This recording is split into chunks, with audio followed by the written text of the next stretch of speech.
नमस्कार, आप देख रहे हैं न्यूज 18 इंडिया पर कच्चा चिट्ठा। मैं हूं आपके साथ प्रीति रघुनंदन। आज जो रिपोर्ट हम आपको दिखाने जा रहे हैं उसे लेकर व्लादिमीर पुतिन और उनके करीबी बहुत ज्यादा गुस्से में है। पुतिन का एक वीडियो पूरी दुनिया में वायरल हो चुका है। पूरा पश्चिमी मीडिया पुतिन के इस वीडियो को लेकर हेडलाइन बना चुका है और इस वीडियो में कोशिश है कि पुतिन को कमजोर दिखाया जाए और इस वीडियो में पुतिन को बहुत ही बेबस दिखाने की कोशिश की गई है। आज कच्चा चिट्ठा में इसी वीडियो की बात करेंगे जिसमें पुतिन को बेइज्जत करने की साजिश की गई है। एक ऐसा वीडियो है जिसे लेकर रूस बहुत ज्यादा गुस्से में है और कहा जा रहा है कि पुतिन अगर इसका जवाब देंगे तो उनका ऑर्डर एक और युद्ध की बड़ी वजह बन सकता है। खतरा परमाणु बम का भी है।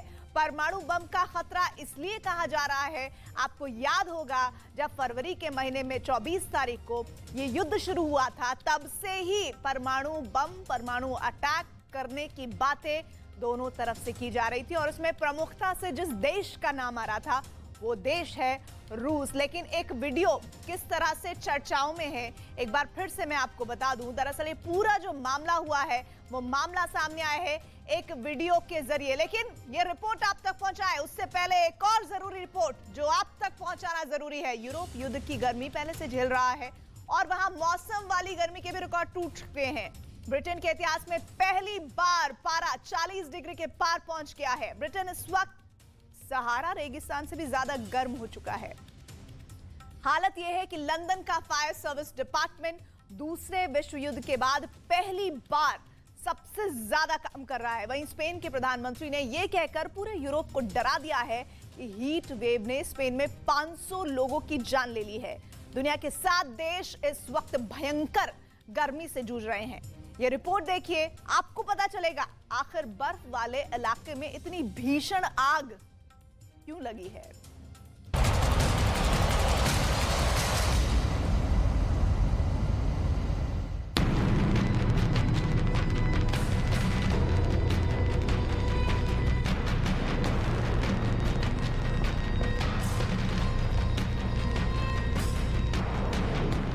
प्रचंड गर्मी से पिघल रहा यूरोप।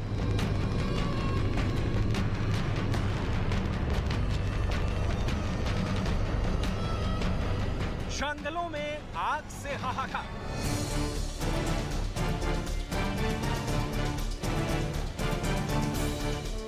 रोम जल रहा है।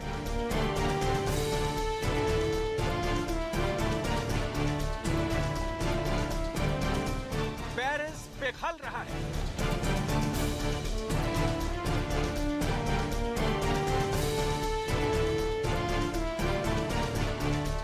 पुर्तगाल में गर्मी जानलेवा बनी हुई है।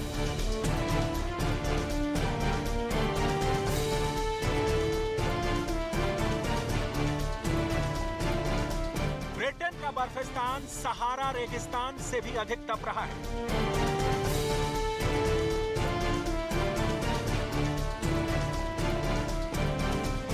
फ्रांस में आग की लपटें उठ रही हैं। भीषण गर्मी और आग का कहर बरप रहा है।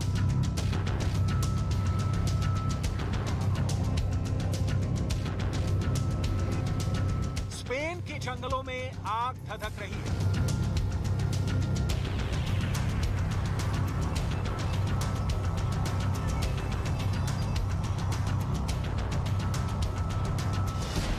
ब्रिटेन, फ्रांस, इटली, पुर्तगाल, स्पेन और ग्रीस में गर्मी लगातार कहर बरपा रही है। ब्रिटेन में पारा 40 डिग्री को पार कर गया है। फ्रांस का तापमान 44 डिग्री तक पहुंच गया है। स्पेन में 43 डिग्री और पुर्तगाल में 42 डिग्री पर पारा पहुंच गया है, जो अपने आप में रिकॉर्ड है। सबसे पहले टेम्परेचर का टॉर्चर झेल रहे ब्रिटेन को देखिए। ब्रिटेन को हीट वेव ने झकझोर दिया है। ब्रिटेन फिलहाल सहारा रेगिस्तान से भी ज्यादा गर्म बना हुआ है। ब्रिटेन में गर्मी से सड़कों पर डामर पिघल गया। स्कूल बंद कर दिए गए हैं। देश एक तरह से ठप है। लंदन से आई इस तस्वीर को देखिए।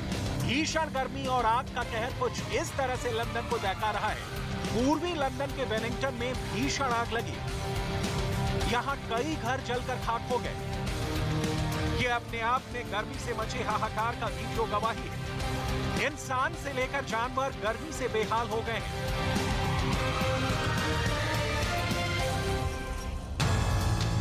लोग अपने धधकते घरों को छोड़ वाटर पार्क की शरण ले रखे हैं। पानी के सहारे गर्मी से राहत पाने की कोशिश में लगे हैं। प्रचंड गर्मी ब्रिटेन वालों के पसीने छुड़ा रही है।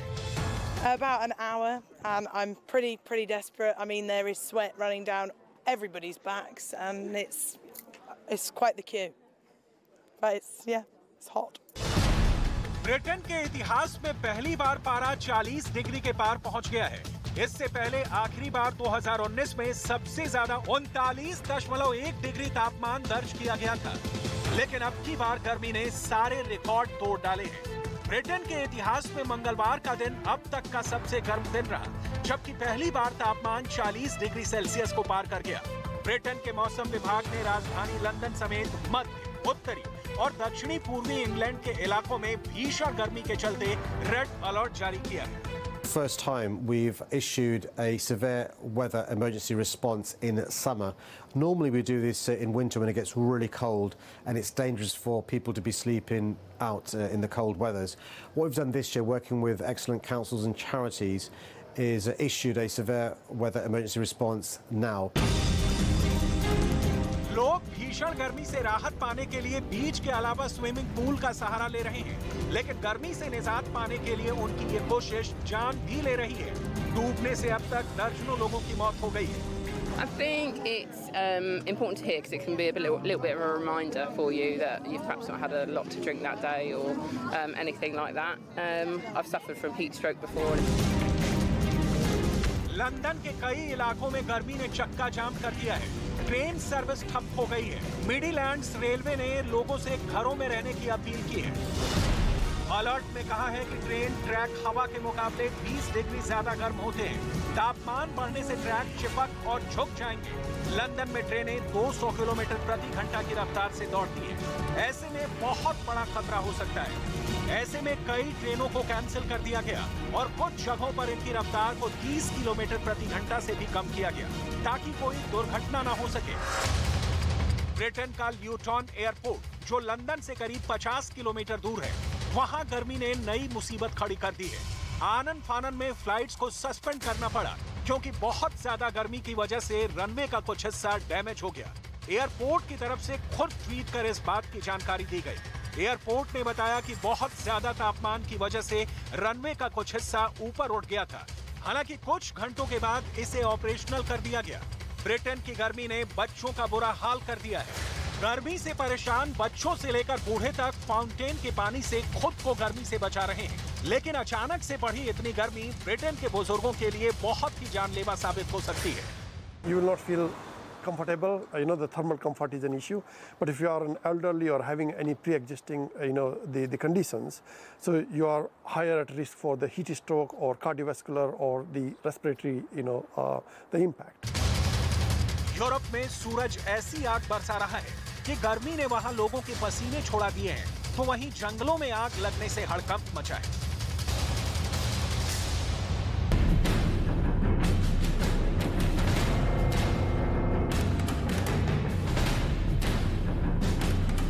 फ्रांस के जंगल आग में सुलग उठे हैं। वहां के दक्षिण पश्चिमी इलाके से सामने आई तस्वीरों में जंगल के ऊंचे ऊंचे पेड़ आग की लपटों में किसी चिता की तरह धधकते नजर आए। लगभग 4000 हेक्टेयर का इलाका जलकर राख हो चुका है। इस वजह से जंगल को बचाने के लिए दमकल कर्मियों में अफरा तफरी मची देखी। बताया गया कि बीते कुछ दिनों में इस इलाके से 11000 से ज्यादा लोगों को अपना घर बार छोड़कर सुरक्षित जगहों पर जाना पड़ा है। फ्रांस में आग से करीब 7000 हेक्टेयर जमीन जल चुकी है। लगातार एक हफ्ते से फ्रांस के जंगलों को खाक में बदलती ये आग अब कुछ मध्यम जरूर पड़ी है, लेकिन अभी भी हालात खतरनाक बने हुए हैं।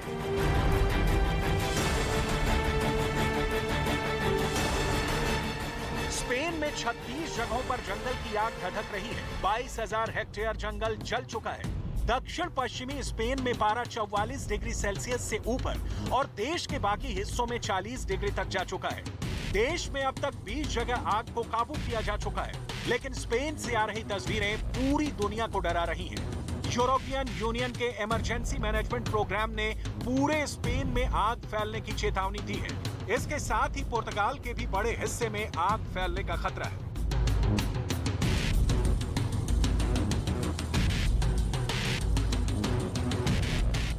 पुर्तगाल के जंगलों में आग के कहर के बाद राख दिखाई दे रही है। ड्रोन कैमरे से ली गई इन तस्वीरों में चारों तरफ सिर्फ और सिर्फ राख नजर आ रही है। हजारों पेड़ जल गए। उत्तरी पुर्तगाल के जंगल में इस हफ्ते की शुरुआत से ही आग लगी थी। आग पर काबू पाने के लिए करीब 3000 दमकल कर्मी और आम नागरिक जुटे थे। इसके बावजूद इतनी बड़ी तबाही हुई। पुर्तगाल के जंगल में लगी आग से 160 से अधिक लोग घायल हो गए। सैकड़ों लोगों को अपना घर छोड़ने के लिए मजबूर होना पड़ा। पुर्तगाल में 2017 के बाद ऐसे गंभीर हालात बने हैं। यहाँ 17 जुलाई को आग पर काबू पाने में जुटा एक फायर फाइटिंग प्लेन क्रैश हो गया था। इस दौरान पायलट की मौत हो गई थी। पुर्तगाल में फायर ब्रिगेड के 1000 से ज्यादा जवान आग पर काबू पाने के लिए संघर्ष कर रहे हैं। यहाँ जून में ही भयंकर सूखे की चेतावनी दे दी गई थी। Devido ao tempo muito seco, umidades relativas muito baixas, não só durante o dia, mas também durante a noite. Também temos hoje vento relativamente forte no Algarve e na Serra de Monchique e também durante a noite no interior norte e centro nas serras também pode soprar mais forte. O risco de incêndio está com valores muito elevados a máximo. तपते Europe को लेकर संयुक्त राष्ट्र ने चिंता जताई है। संगठन के महासचिव एंटोनियो गुटेरेस ने कहा कि जंगल की आग और हीट वेव के चलते आधी मानवता ही सामूहिक आत्महत्या के मुहाने पर पहुंच गई है। Half of humanity is in the danger zone from floods, droughts, extreme storms and wildfires. No nation is immune. Yet we continue to feed our fossil fuel addiction. What troubles me most is that in facing this global crisis, we are failing to work together as a multilateral community. Nations continue to play the blame game instead of taking responsibility for our collective future. We cannot continue this way. वैज्ञानिकों का मानना है कि global warming के चलते धरती लगातार गर्म हो रही है। साथ ही अब हीट वेव भी जल्दी जल्दी आने लगी है। ऐसे में हालात और खतरनाक हो गए हैं। अगर वक्त रहते ग्लोबल वार्मिंग पर काबू नहीं पाया गया तो जान ले लेगी ये भीषण गर्मी।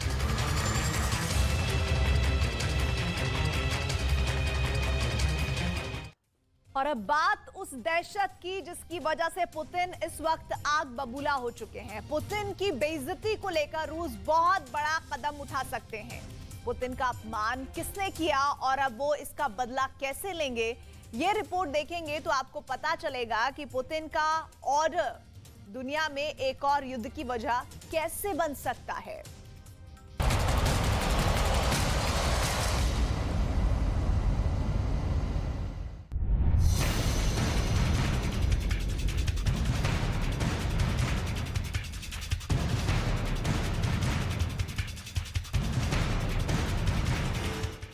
पुतिन के वो 50 सेकंड जिसमें ज़ेलेंस्की के 50 शहरों पर हमले का हुक्म जारी हो जाता है। वो 50 सेकंड जिसमें रूस के 50 कमांडर्स के लिए पुतिन का ऑर्डर जारी हो जाता है। पुतिन के ऐसे बहुत खास 50 सेकंड जिसमें वो दुनिया को इधर से उधर करने की ताकत रखते हैं।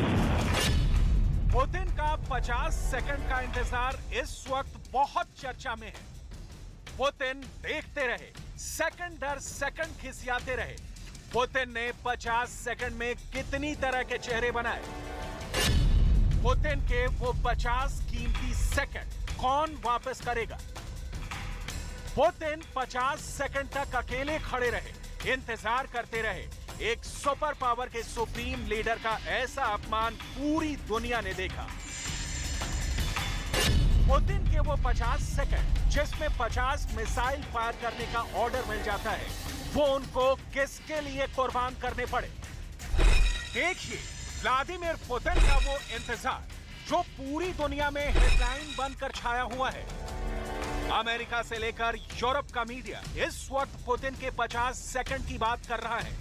पुतिन के 50 सेकंड में क्या हुआ, पुतिन और एर्दोआन की मीटिंग से पहले पुतिन का 50 सेकंड का इंतजार, रूस के लिए शर्मिंदगी की वजह बन गया है और पश्चिमी देश, खासकर नेटो वाली ताकत इसे पुतिन की बेइज्जती बताकर उनका खूब मजाक बना रही है। बताया जा रहा है एर्दोआन ने पुतिन से ऐसी ही बेइज्जती का बदला ले लिया है। यही वजह है कि पुतिन के 50 सेकंड वाली हेडलाइन पूरी दुनिया में ट्रेंड कर रही है। पुतिन का 50 सेकंड वाला वीडियो वायरल है। इस वीडियो में आपको हम पुतिन का हर रिएक्शन दिखाएंगे। बहुत गौर से देखिएगा पुतिन का ये वीडियो, क्योंकि इस वीडियो ने पुतिन की खूंखार वाली इमेज पर करारा वार किया है और पूरा रूस इसे देखकर बहुत ज्यादा बेइज्जत महसूस कर रहा है।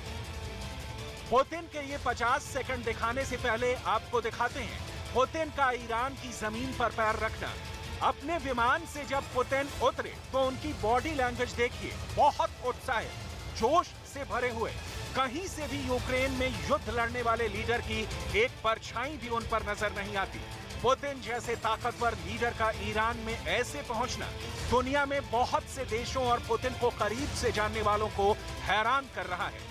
पुतिन ईरान में अस्ताना फॉर्मेट वाली मीटिंग में हिस्सा लेने आए और इस दौरान उनके तुर्की के राष्ट्रपति रेजिप ताइप एर्दोआन और ईरान के राष्ट्रपति इब्राहिम रसी से मुलाकात हुई।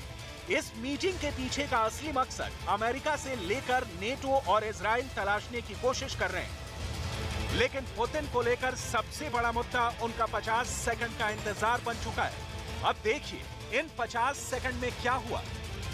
पुतिन उस जगह पहुंचते हैं जहां उनकी और तुर्की के राष्ट्रपति एर्दोआन की मुलाकात होनी थी, लेकिन एर्दोआन यहां मौजूद नहीं होते और पुतिन वहां इंतजार करने के भाव से खड़े हो जाते हैं। वो इंतजार करते रहते हैं। 10 सेकंड बीत चुके हैं और पुतिन के चेहरे पर इस इंतजार को लेकर रिएक्शन दिखने लगता है। पुतिन की उलझन उनके चेहरे पर नजर आने लगती है। वो अलग अलग तरह के मुंह बनाने लगते हैं। 30 सेकंड बीत चुके हैं। पुतिन की बेताबी बढ़ती जा रही है। एर्दोआन अब भी नजर नहीं आए। पुतिन को यह भी लगा होगा कि कहीं मीटिंग कैंसिल तो नहीं हो गई। 40 सेकंड बीत गए। पुतिन का चेहरा बताने लगा कि अब इंतजार बर्दाश्त से बाहर है। वो ये सोच ही रहे थे कि अचानक एर्दोआन सामने से आते हुए नजर आए और खिसियाती हुई मुस्कुराहट के साथ पुतिन ने राहत की सांस ली। दोनों ने हाथ मिलाया, लेकिन ये 50 सेकंड जिस तरह गुजरे, ये पुतिन की जिंदगी का सबसे बड़ा इंतजार कहा जा सकता है। जब पुतिन असहज भी दिखे, बेबस दिखे, कमजोर दिखे और लाचार भी दिखे, जैसे अपना गुस्सा पीने को मजबूर हो गए हों, क्योंकि 50 सेकंड इंतजार करना पुतिन की शान में एक बहुत बड़ी गुस्ताखी कही जा सकती है। लेकिन ये गुस्ताखी करने वाले तुर्की के राष्ट्रपति ताइप एर्दोआन थे और आपको एक दिलचस्प बात बताते हैं। जब 50 सेकंड तक पुतिन एर्दोआन का इंतजार कर रहे थे तो उनके चेहरे का रिएक्शन तुर्की की सरकारी मीडिया रिकॉर्ड कर रही थी और इसके बहुत बड़े मायने हैं, क्योंकि ये वीडियो वायरल होने के बाद कहा जा सकता है कि एर्दोआन ने पुतिन से बदला ले लिया है। क्योंकि 2020 में जब एर्दोआन रूस गए थे तब पुतिन ने उन्हें 2 मिनट तक इंतजार करवाया था। इसका वीडियो भी हमारे पास है।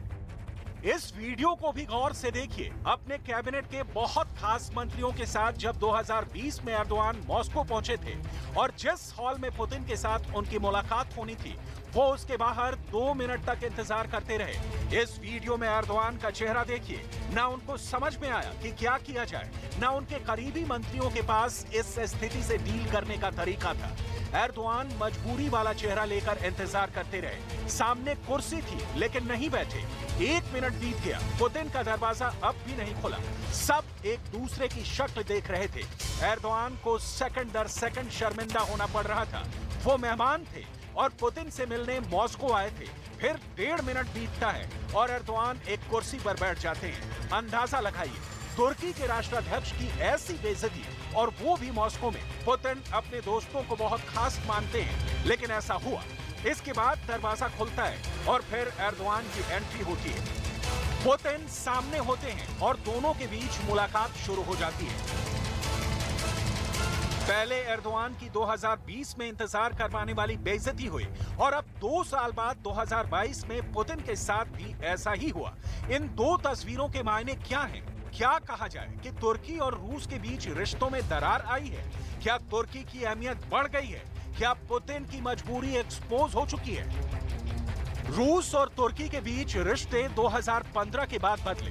2015 में जब एर्दोआन ने सीरिया में आतंकवादियों पर बमबारी कर रहे रूस के सुखोई 24 जहाज को मार गिराया था, तब रूस के एक पायलट की जान चली गई थी। रूस बहुत गुस्से में था, लेकिन पुतिन को शांत करने के लिए एर्दोआन खुद फौरन मॉस्को पहुंचे। तब दोनों नेताओं के बीच बातचीत हुई। एर्दोआन ने बताया कि ये तुर्की के विरोधियों की साजिश थी और रूस के जहाज पर अटैक करने वाले एयरफोर्स के पायलट को गिरफ्तार कर दिया गया है। तब एर्दोआन अचानक से नाटो के खेमे से निकलकर पुतिन के साथ आते हुए नजर आए। ये अमेरिका के लिए बड़ा झटका था और पुतिन ने तुर्की के खिलाफ कार्रवाई ना करके एक तरह से तुर्की को नेटो से छीन लिया था। इसलिए आज समीकरण अलग है। बेशक तुर्की से मिले ड्रोन के जरिए ही ज़ेलेंस्की ने रूस को युद्ध में बड़ा नुकसान पहुंचाया है, लेकिन पुतिन यहां बहुत कुछ भूलकर तुर्की और ईरान के साथ मिलकर एक बड़ा मंच तैयार करने में लगे हुए हैं। पुतिन और एर्दोआन के इंतजार की बात से हटकर अगर इन तीन देशों की बात करें तो अमेरिका, नेटो और इजराइल के लिए खतरा नजर आ रहा है, क्योंकि पुतिन वो करने में कामयाब हो रहे हैं जो ये तीनों ताकत नहीं चाहती हैं। पुतिन सीरिया में जारी तनाव पर अपनी पकड़ दिखाना चाहते हैं। पुतिन यूक्रेन में चल रहे युद्ध में अपने दोस्तों का समर्थन दिखाना चाहते हैं। पुतिन ईरान के न्यूक्लियर विवाद पर अपनी कमांड साबित करना चाहते हैं। पुतिन ये भी बताना चाहते हैं कि तमाम बंदिशों के बावजूद अमेरिका और यूरोप उन्हें अलग थलग नहीं कर पाए।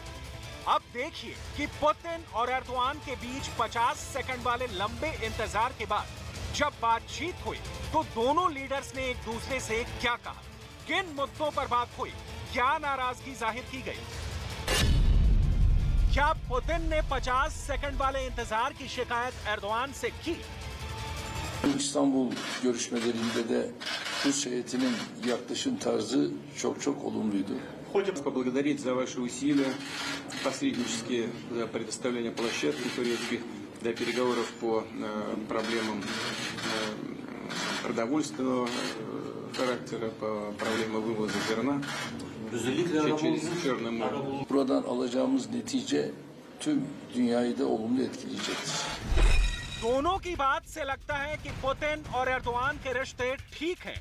तो अब अस्ताना फॉर्मेट में हुई त्रिकोणीय मीटिंग की कुछ और बातें समझिए, क्योंकि इसी से पता चलेगा कि यूक्रेन में चल रहे युद्ध के बीच क्या दुनिया किसी और जंग की दहलीज पर खड़ी हुई है। तीनों देशों की प्राथमिकता क्या है, अब उसे समझिए। तुर्की चाहता है कि उत्तरी सीरिया में मौजूद कुर्द मिलिशिया को खत्म कर दिया जाए। इसके लिए वो जंग करने के लिए भी तैयार है। Bize kasteden şer odaklarını Suriye'den söküp atmakta kararlıyız. Astana garantörleri olarak Rusya Federasyonu ve İran'dan beklentimiz bu mücadelede Türkiye'ye destek.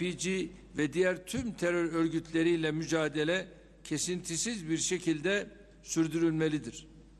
PKK, PYD, YPG, Fırat'ın batısında ve doğusunda terör eylemlerine devam ediyor. Suriye halkına yapılacak en büyük iyilik जिस तरह रूस ने Ukraine में अपना special military operation चलाया हुआ है और पुतिन डॉनबास पर पूरी तरह कब्जा करना चाहते हैं, उसी तरह तुर्की सीरिया में अपना स्पेशल मिलिट्री ऑपरेशन चलाना चाहता है। वो कुर्दी मिलिशिया की कमर तोड़ना चाहता है क्योंकि वो उन्हें आतंकवादी मानता है। सवाल है कि क्या पुतिन एर्दोआन की धमकी को बर्दाश्त कर पाएंगे? तुर्की सीरिया में सक्रिय कुर्द लड़ाकों के संगठन YPG का पूरी तरह से खात्मा चाहता है। तुर्की ने दावा किया कि YPG के हमले बढ़ते जा रहे हैं, इसलिए वो उसे मिटाकर ही दम लेगा, जबकि रूस ऐसा नहीं चाहता। रूस का तर्क है कि तुर्की के इस कदम से सीरिया में जंग की आग और भड़क जाएगी, लेकिन रूस के इसी रुख ने तुर्की की नाराजगी को और बढ़ा दिया। इससे पहले उसने रूस पर वादा खिलाफी का आरोप भी लगाया था। क्योंकि रूस ने तुर्की से 2019 में ये वादा किया था कि वो सीरिया की उत्तरी सीमा पर 30 किलोमीटर के दायरे में सुरक्षित क्षेत्र बनाने में उसकी मदद करेगा, लेकिन तुर्की का आरोप है कि रूस इसमें नाकाम रहा है। ऐसे में एर्दोआन का कुर्द मिलिशिया पर हमला सीरिया में एक और जंग को शुरू कर सकता है। एर्दोआन पुतिन के लिए भी चैलेंज बन रहे हैं, इसलिए सीरिया पर तुर्की के हमले को रोकने के लिए पुतिन किस हद तक जा सकते हैं, इस सवाल का जवाब मिले उससे पहले ईरान का नजरिया देख लीजिए। ईरान ने कहा है कि उसे सीरिया में इजराइल के हमले पसंद नहीं है और अमेरिका को सीरिया से हटना होगा, नहीं तो युद्ध जैसे हालात फिर बन जाएंगे।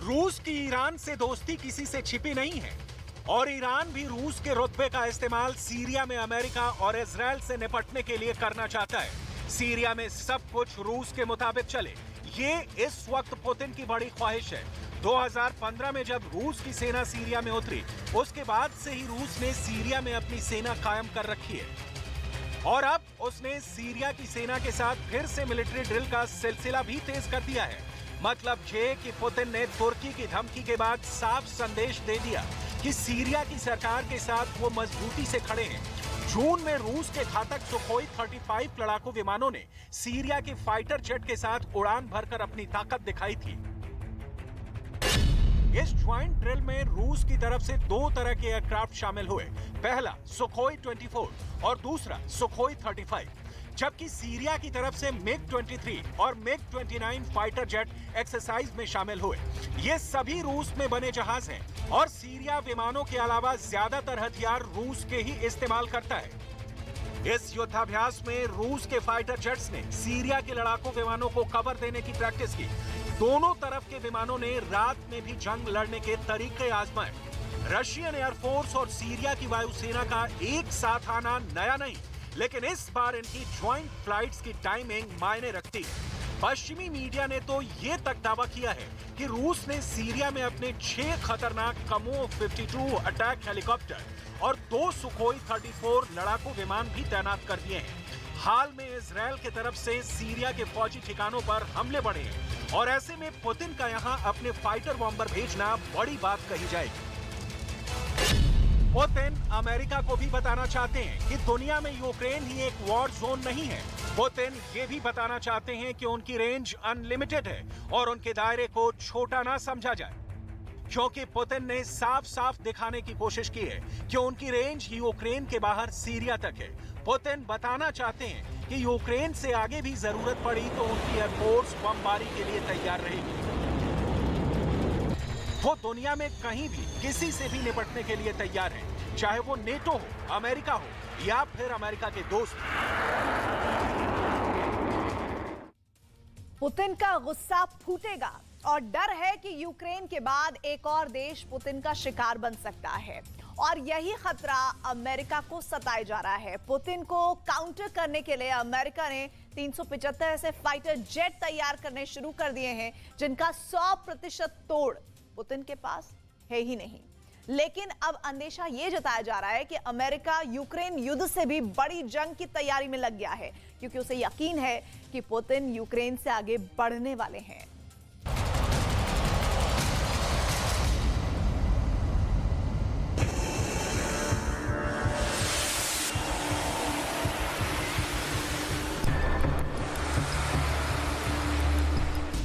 आसमान पर होगी अमेरिका की बादशाहत। नए F-35 जंगी जहाजों का दिया ऑर्डर।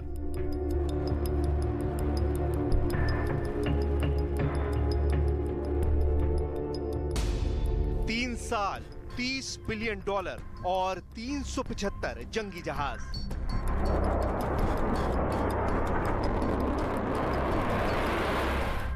अमेरिका की मल्टी वॉर फ्रंट की तैयारी।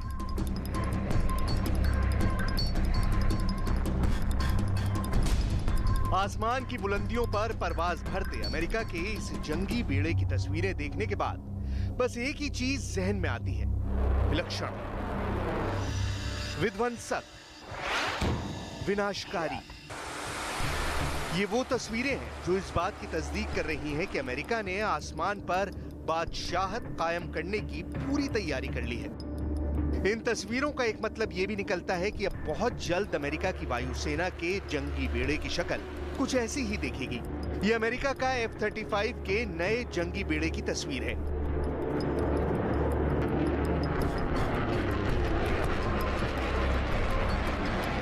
न्यूज एजेंसी रॉयटर्स की खबर के मुताबिक अमेरिका ने दुनिया का सबसे घातक लड़ाकू विमान बनाने वाली कंपनी लॉकहीड मार्टिन कॉरपोरेशन के साथ एक ऐसा करार किया है जिसे सुनकर हर कोई हैरान है, खासकर अमेरिका को नापसंद करने वाले देश।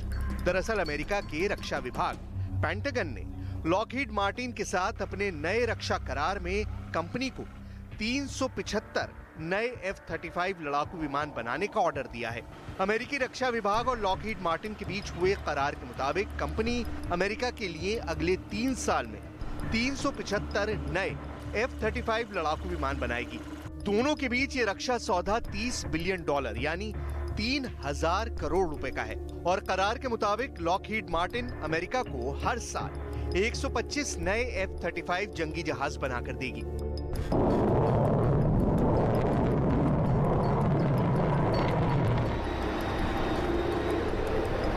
पेंटागन के चीफ वेपन बायर विलियम लापलांट के मुताबिक हमें ये घोषणा करते हुए खुशी हो रही है कि पेंटागन और लॉकहीड मार्टिन ने 375 विमानों के अगले F-35 लॉट की खरीद के लिए एक हैंडशेक एग्रीमेंट किया है।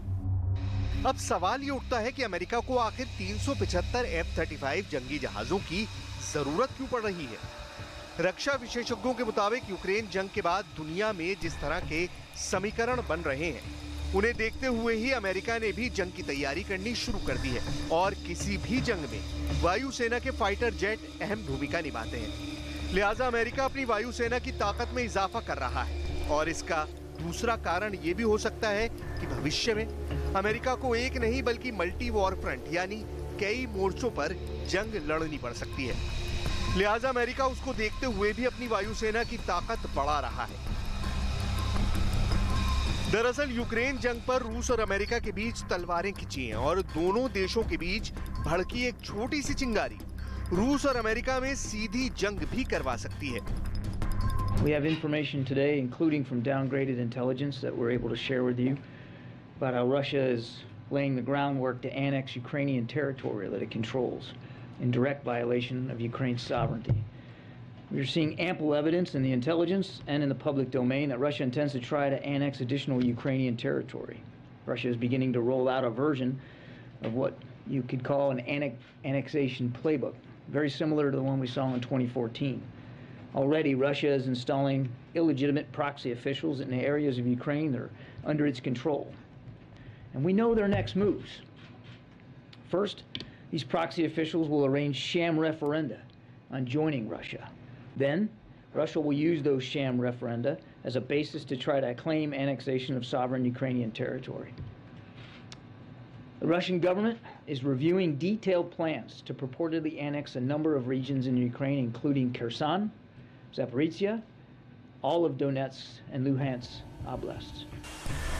ताइवान को लेकर अमेरिका और चीन आमने सामने हैं।中国人权高专巴切莱特访华期间，亲眼见证了中国人权发展道路和人权事业成就，亲身感受了一个社会安全稳定、发展持续向好、人民安居乐业的真实新疆。中方坚决反对编造虚假信息，对中国进行抹黑攻击。中方正义立场得到国际社会，特别是广大发展中国家的坚定支持。个别国家借涉疆问题搞政治操弄，抹黑中国形象，遏制打压中国的图谋不会得逞。उत्तर कोरिया के लगातार मिसाइल परीक्षण भी अमेरिका की परेशानी का बायस बना हुआ है। इतना ही नहीं, ईरान लगातार इजराइल और अमेरिका को धमकी दे रहा है।